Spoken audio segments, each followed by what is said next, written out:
Hasbunallah wa ni'mal wakil, ni'mal maula wa ni'man nasir. Hasbunallah wa ni'mal wakil, ni'mal maula wa ni'man nasir. Hasbunallah wa ni'mal wakil, ni'mal maula wa ni'man nasir. Hasbunallah wa ni'mal wakil, ni'mal maula wa ni'man nasir. Sallu ala Nabi Muhammad. Assalamualaikum. Bu dan juga pemirsa Cahaya Hati Indonesia dimanapun saja Anda berada. Mungkin Anda suka bertanya ya, kenapa kok di awal segmen selalu kita kadang-kadang kita mengucapkan kalimat-kalimat thayyibah ya, kita berzikir hasbunallah wa ni'mal wakil, ni'mal maula wa ni'man nasir, wa subhanallah walhamdulillah wa la ilaha illallah Allahu akbar. Kenapa? Karena kita nggak tahu kapan ajal menjemput kita. Jadi membiasakan mengawali segala sesuatu di dalam melakukan aktivitas dengan berzikir mengingat Allah. Pada saat dapat kesulitan, kita dalam hati tenang, kita yakin. Setelah berusaha, kita tawakal sama Allah, langsung bilang hasbunallah wa ni'mal wakil, ni'mal maula wa ni'man nasir. Bu, kita lanjut lagi ya Bu ya. Kita lanjut lagi dengarkan kajian surah Al-Qamar bersama guru kita Al-Ustadz Al-Mukarram, Ustadz Abdul Kafi. Fadhal Ustadz. Baik. Bismillahirrahmanirrahim, pemirsa Cahaya Hati Indonesia iNews yang dimuliakan Allah dan juga Bapak Ibu jamaah Masjid Al-Mukhlisin yang insya Allah masih semangat.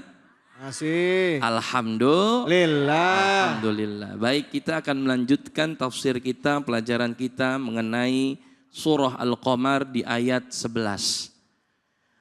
Allah Subhanahu wa taala berfirman, fafatahna abwabas sama'im bima'im munhamir.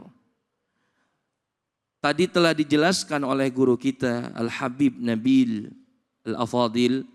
Beliau menjelaskan bagaimana luar biasa Allah mengkisahkan tentang kisahnya Nabi Nuh alaihi salatu wassalam. Nabi Nuh alaihi salatu wassalam berdakwah tidak tanggung-tanggung. Dalam riwayat Nabi Nuh itu berdakwah 950 tahun kurang lebih. Hampir 1000 tahun. Bu, itu hampir 1000 tahun lama atau sebentar? Lama sekali. Tapi Masya Allah beliau tetap sabar. Terus berdakwah kepada kebaikan. Terus mengajak kaumnya untuk menyembah Allah Subhanahu wa taala. Tapi ternyata qadarullah, mereka hatinya sudah dikunci oleh Allah Subhanahu wa taala. Mereka menghiraukan apa-apa yang menjadi bukti nyata bahwa adanya Allah Subhanahu wa taala.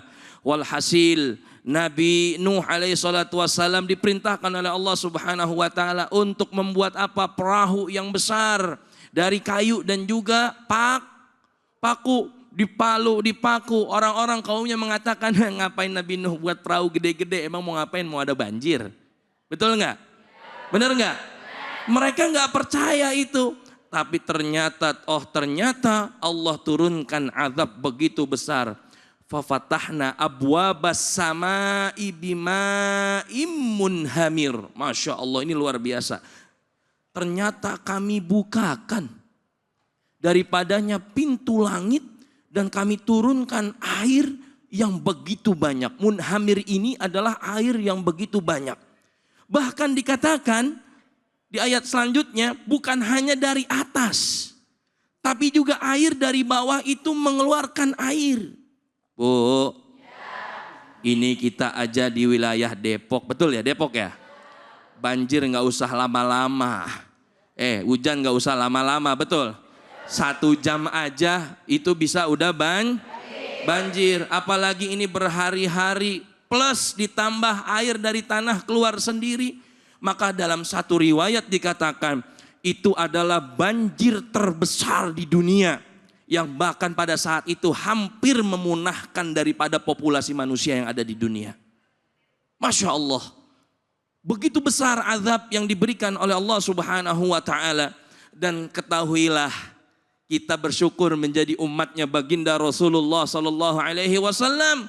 Mengapa? Karena umat Nabi adalah salah satu umat yang tidak akan diberikan azab kepada umat-umat sebelumnya, seperti umat-umat sebelumnya, azab yang begitu pedih. Maka kita bersyukur menjadi umatnya baginda Rasulullah. Maka hikmah yang bisa kita ambil dari ayat ini, janganlah pernah kita untuk lelah, letih, merasa bahwa dakwah kita untuk kebaikan itu percuma. Tidak. Mulailah dari diri sendiri untuk berbuat baik. Barulah kita ajak orang lain, keluarga kita. Barulah kita ajak lagi orang lain untuk berbuat kebaikan, taat kepada Allah Subhanahu wa ta'ala. Masalah dia mendapatkan hidayah atau tidak itu urusan Allah. Yang penting kita tetap mengajak kepada kebaikan agar kita menjadi orang-orang yang bertakwa dan mendapatkan pahala hidayah dari Allah Subhanahu wa ta'ala. Wallahu a'lam. Masya Allah, terima kasih banyak Ustadz. Bu, Bu, Nabi Nuh, Bu, kenal Nabi Nuh? Kenal di mana? So tahu. Kenal Ustadz, kenal. Nabi Nuh kenal nggak sama ibu? Sok kenal.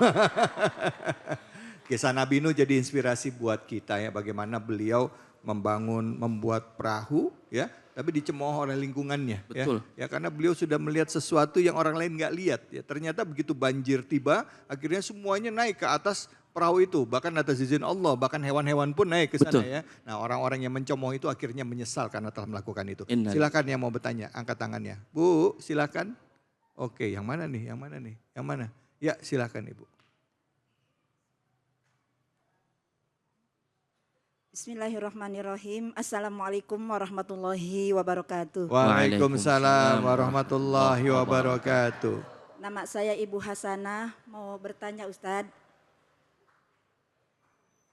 Jika aib kita dibongkar oleh seseorang, bolehkah kita membongkar aib orang tersebut?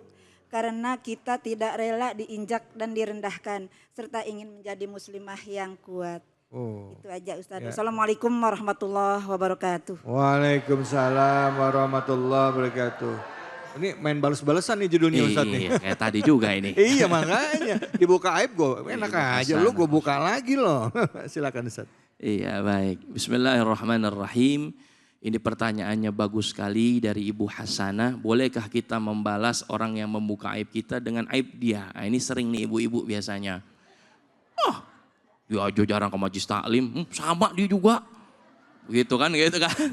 Ada yang gini Ustaz. Gimana? Datang ke majelis taklim, yang ono tuh kerjaannya ngambilin makanan mulu masuk dalam tas katanya gitu. Jadi ke majlis taklim karena besek Lah gitu ya. iya, besek. Aduh ya Allah. Iya. Bapak-bapak ketawa itu Pak. Alhamdulillah. Baik Ibu yang dimuliakan Allah, apa itu aib?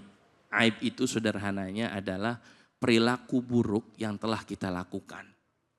Maka Rasulullah Shallallahu Alaihi Wasallam sangat mengultimatum orang yang mengumbarkan aib. Innalladzina yuhibbuna an tahishal fahishah. Ya, sesungguhnya ya di antara orang-orang tersebut ada yang memang demen di zaman dahulu ya antasyi'al fahishah. Apa itu? Mengumbar daripada keburukan orang-orang yang beriman. Ya. Ancamannya apa? Lahum azabun alim. Maka kalau aib kita ternyata sudah tersebar kemana gitu ya banyak. Dia kan mantannya itu. Gitu kan. Udah tersebar banyak, ya udah jangan dibahas Bu. Kalau ada orang yang bahas gak usah balas lagi dengan aibnya. Kayak dia gak punya pacar aja kan begitu. Iya jangan. Masa lalu biarlah masa lalu. Kalau ada orang yang mengungkit, janganlah kita ungkit masa lalu keburukan orang lain. Karena pada hakikatnya kita akan sama saja kepada mereka, ya. Dan yang kedua, ya, kalau bisa, ya Bu, kalau kita aibnya dibongkar, kita udah diam aja Bu, ya, diam aja. Dan juga ada solusi dari baginda Rasulullah Sallallahu Alaihi Wasallam. Boleh kita klarifikasi, Ustaz. Jadi kita boleh kasih bahwa ini benar, iya dan bla bla bla bla. Kalau memang sudah klarifikasi itu orang masih nyinyir aja sama aib kita, udah tinggalin aja. Benar enggak? Benar enggak? Ya kan gitu. Contoh misalkan dia kan di masjid apa? Sering ngambil besek. Orang-orang ambil besek 1, dia 5. Nah. Kan gitu kan. Iya, sampai jatah ustadz juga diambil kan gitu. Ya kan gitu. Udah biarin aja. Padahal itu kan dia taubat tuh, ya kan. Jangan dibalas dengan buka aib lagi, Bu, karena jangan sampai kita itu termakan oleh yang namanya ghibah.